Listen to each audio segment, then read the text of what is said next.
It's Thursday, March 30th, 2017. I'm your host, Sarah Mantle.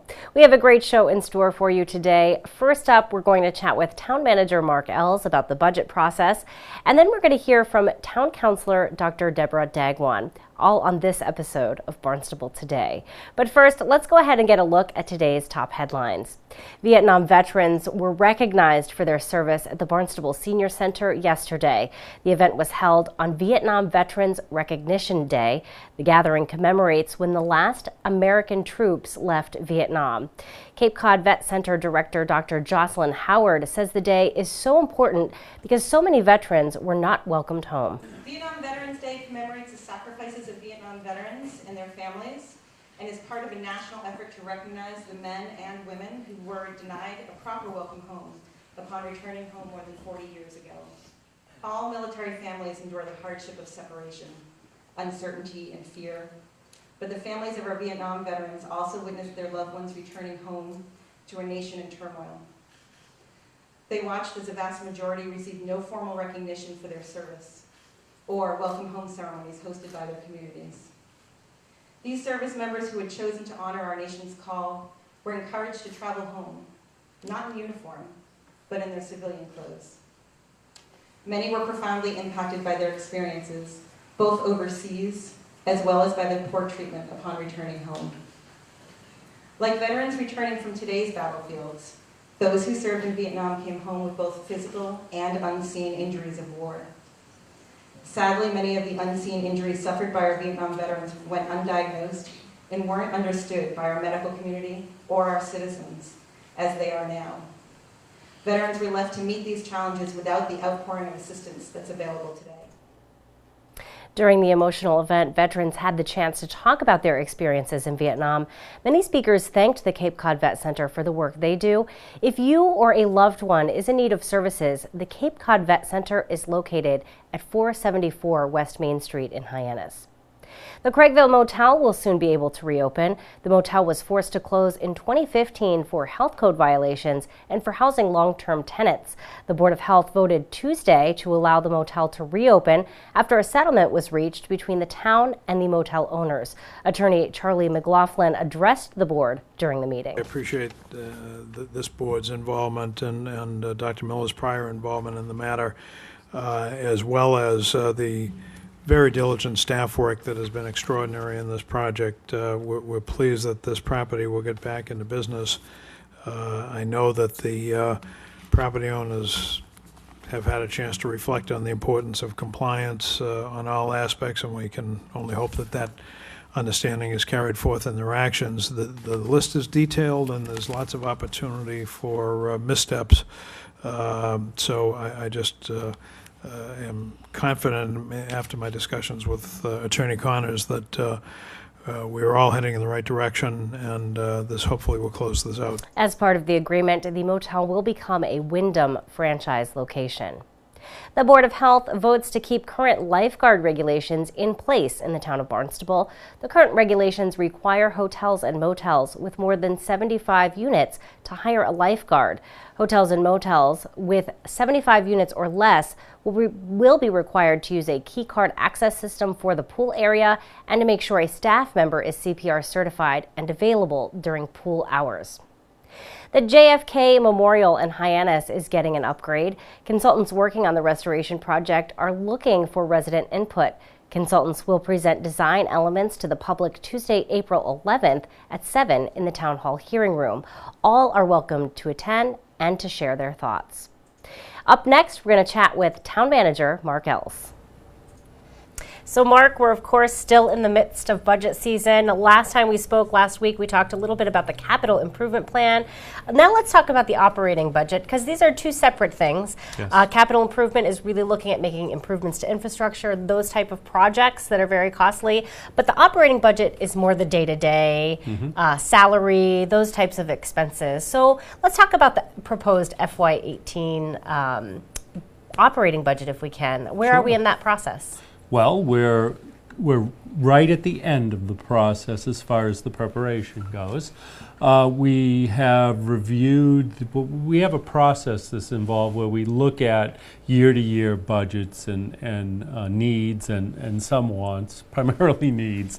And we review that in detail with each department and their respective staffs. We really leave that to the department head as to who he brings in or she brings in with them during these discussions. We pretty much review the entire budget, and then there's a mechanism that we use called decision packages, where when they're asking for additional funds, perhaps, some cases reoccurring funds, but they require an annual review to see whether it's an appropriate need to continue to fund. So that process occurs. They document the request. We go through all of it for our organization. Really in tandem with that, our finance director, Mark Milne, has prepared where the base budget is, what our revenue projections are, both for general fund and enterprise funds, and some of the revolving funds that we have, because we have several different mechanisms when we look at this budget and how we fund it.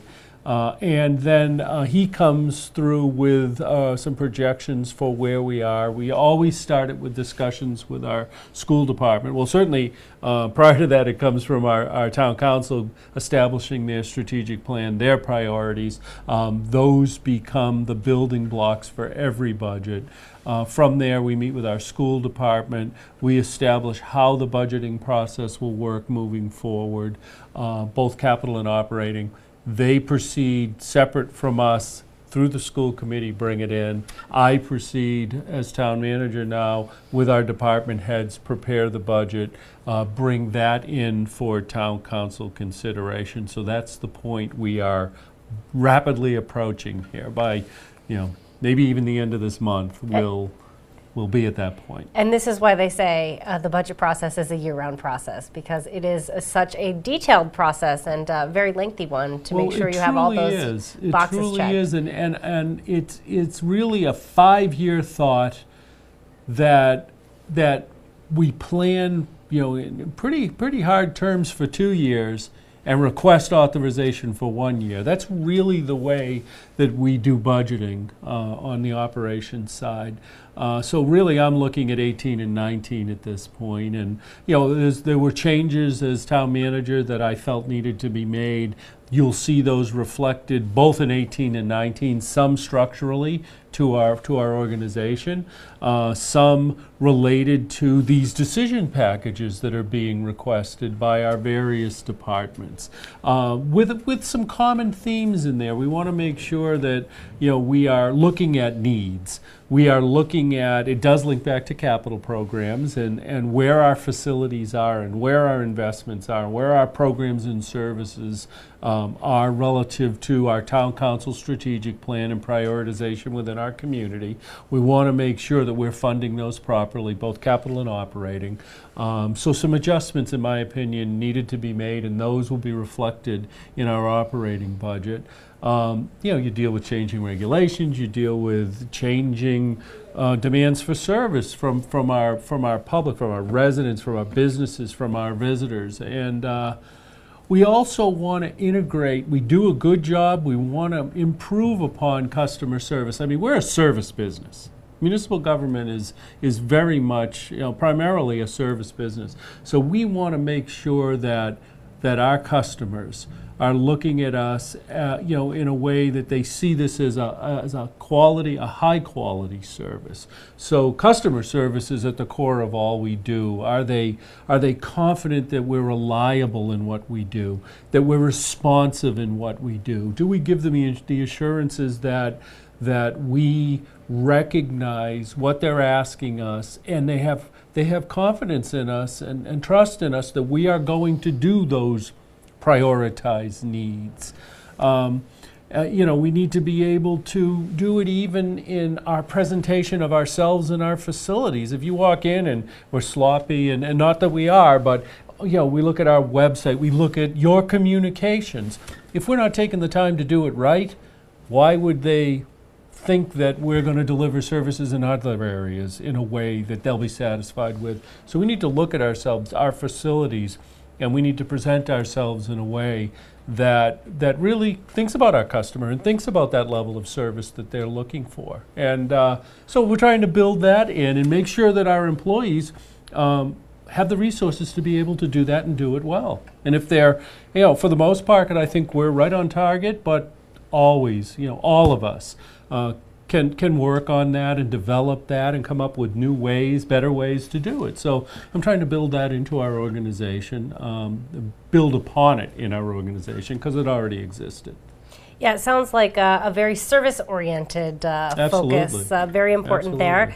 And what's great, I think, too, is that our residents can get online, check out the open budget software, and learn more about it themselves. They have access to all of these items. So really interesting that our elected officials, our residents, everyone can take a look at what we're looking at as far as budget goes.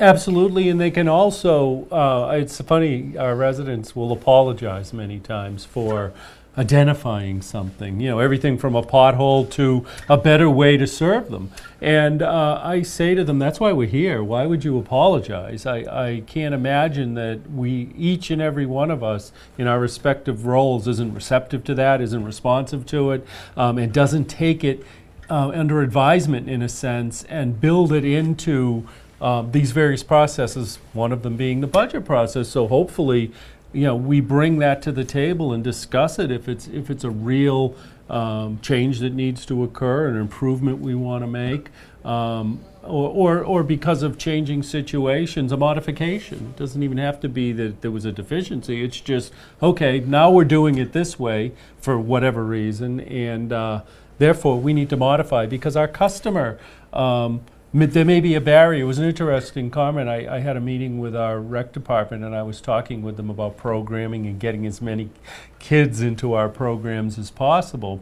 And so one of the areas that rec's developing is the ability to communicate better with people that come with different language.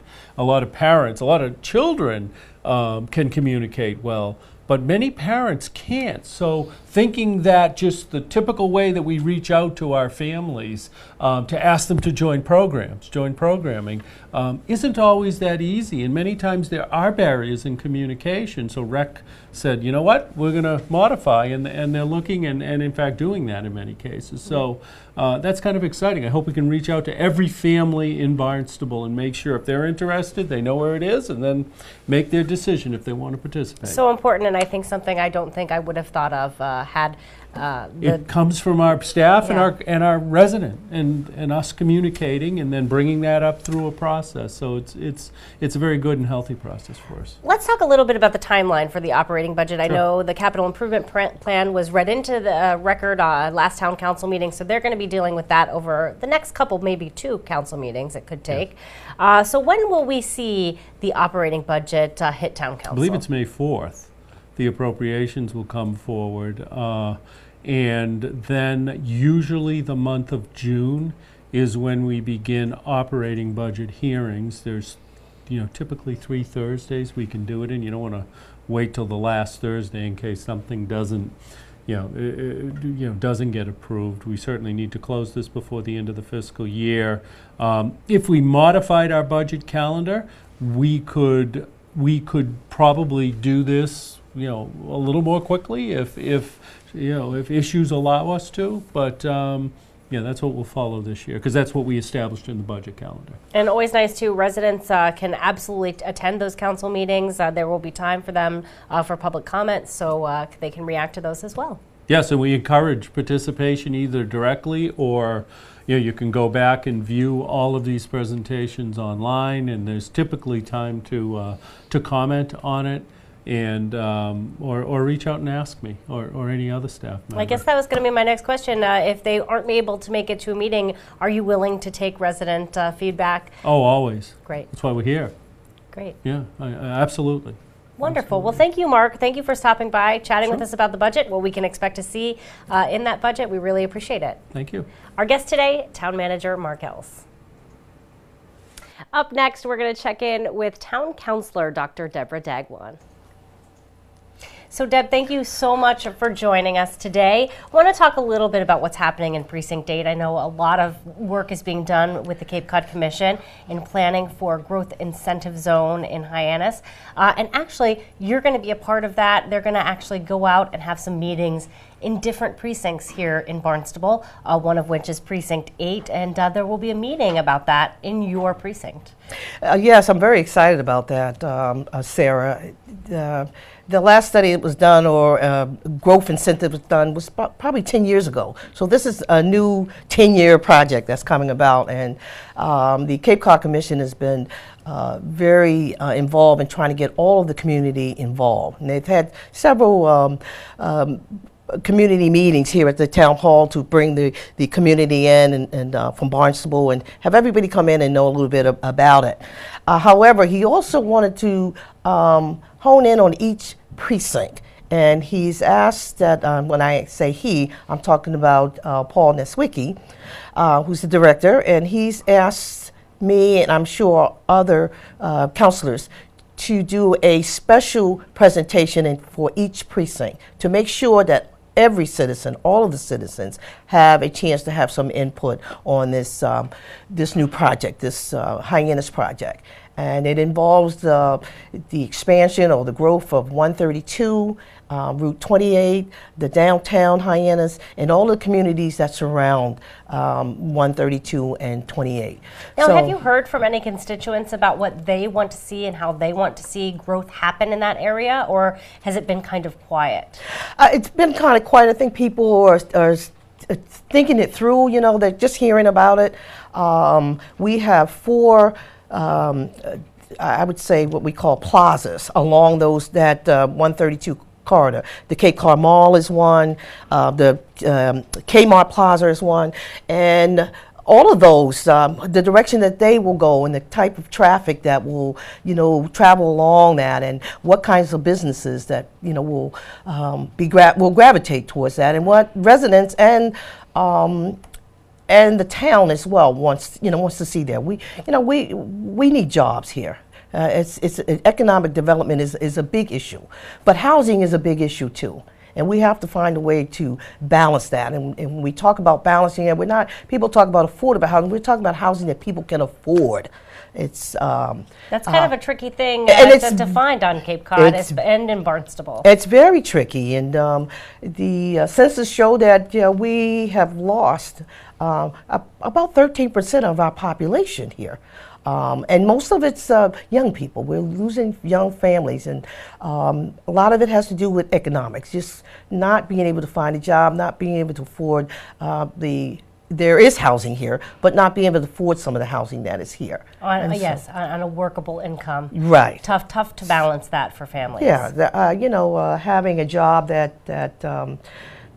allows you to be able to be a homeowner here is a big issue, and we really have to work on that. So the growth incentive zone needs to look at both of those and work hand in hand with the community on addressing both of those issues. Yeah, so housing as well as development, and where we want to see Hyannis go over the next 10 years. So and we also want to, one thing I do here, because I know we have a new development in Hyannis that's coming, or it's being proposed for South Street at the dockside.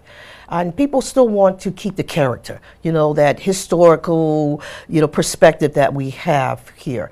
Because that's what brings people to the Cape, because it's different. And each of the villages are different, and each village wants to keep their unique character. And so that's important. I think that's what's great about Mr. Neswicki getting into the communities and working with each precinct to kind of hold on to that character and see, how people feel and what they want. Well, we will definitely keep our ears open to when that meeting will happen. You'll have to let us know, and we'll share that with our viewers. I want to talk to you, too. What are some other things that you're working on in Precinct 8?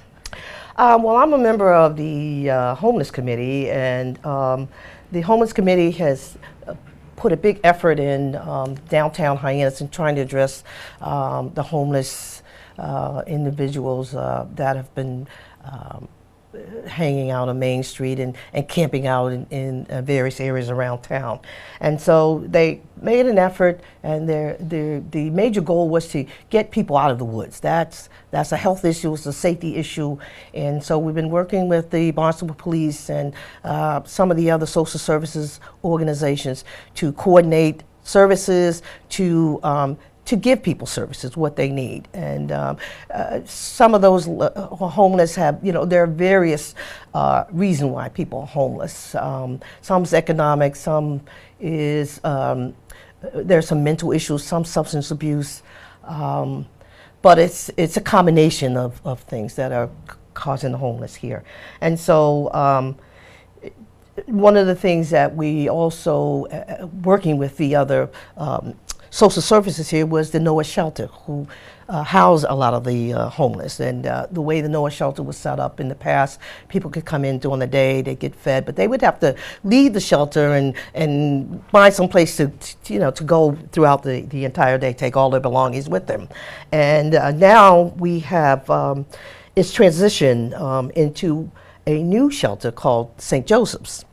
And we recently had a presentation by Arlene McNamee, I'll say her name correctly, who's the executive officer of the Catholic Social Services, who made the transition from Noah Shelter to the St. Joseph's House, which is what it's called now. And the patrons that are there, or the people that are there now, have to do chores as if it was their own apartment. Everybody's assigned chores. So they have some ownership into it. They don't have to leave. They have a place to put their things. Right, they don't make them leave during the day, which is, I think, really key and will make a huge impact on Main Street, because before they didn't have a place to go and they sort of had to wander around Main Street, find a public place to hang out. So I think that's going to make a big difference. I also noticed on the exterior of the building, talked a little bit about this with Chief McDonald. He was very excited about the fence in the front. They've made some upgrades inside, so things seem to be going really well over there, and it seems like they're making a lot of progress. Yes, and that shelter always sat on the corner of a neighborhood, where you had residents, long-term residents that lived in the neighborhood, and we just wanted to make it coexist and make it work better. And I think the St. Joseph House is a great model. One, they encourage their patrons to save 30% of their income, so that when they're out of the shelter, they have some money to move forward with. It's hard just to come out of a shelter and with no funds. So I think some of the things that they put in place, and they have 90-day goals that they have to meet. And so I love the model right now, and it's new, and so far it's working well. It's a welcoming facility now in the community. Wonderful. Well, thank you for joining us today. I'm sure we have so much more we could discuss. We can't wait to have you back again. Thank you so much for joining us. We really appreciate it. Thank you, Sarah. Our guest today, Dr. Deborah Dagwan, Town Councilor for Precinct 8. Now let's find out what's happening around town in today's community calendar. Stargazing nights with the Cotuit Library are back for spring. Monday, April 3rd, special guest R.M. Maxwell will be on hand to answer questions. All necessary equipment will be provided. All you need to bring are yourself and your curiosity. The program is free to attend. You can call the Cotuit Library to sign up. The Stargazing event will be held Monday, April 3rd from 7:30 to 8:30 at Lowell Park in Cotuit. The Barnstable Youth Commission is hosting a job fair for all youth 18 and under. The event will be a great opportunity for kids to learn how to prepare for an interview, learn how to write a resume, and how to complete a job application. The Youth Job Fair will be held at the Hyannis Youth and Community Center Wednesday, April 12th from 2:30 to 5. Well, there are no meetings for the rest of the week here in Town Hall. Thanks so much for joining us. We're going to be back tomorrow with another great show for you. Tomorrow, we will chat with Sandy Neck Beach Park Manager Nina Coleman. We're going to learn what's happening at the Cape Symphony and what they have in store for us over the next few months during our Arts and Culture segment, and so much more. For Barnstable Today, I'm Sarah Mannel.